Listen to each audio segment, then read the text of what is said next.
everyone, welcome back to our channel How to Tutorials. In this video, I will show you how to log into your Groupon account, whether you are on a phone, desktop or the app. So yes, let's get started. First, start by going to www.groupon.com in your browser or open the Groupon app if you have already installed it. For this video, we are going with our application.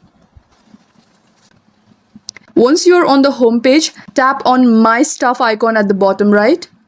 And here you can see the sign in or sign up button. Just tap on it.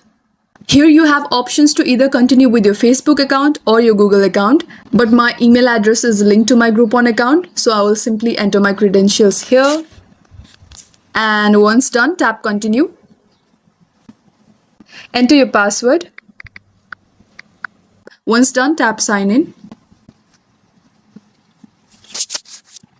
Once logged in, you'll land on your account dashboard where you can check your saved deals, purchases, and profile info. If you forgot your password, simply tap Lost Password on the login page and follow the steps to reset it. And that's how you log into your Groupon account in 2025. If this video helped, hit like, subscribe, and let me know in the comments if you have any queries. Thank you for watching, and I'll see you in the next one.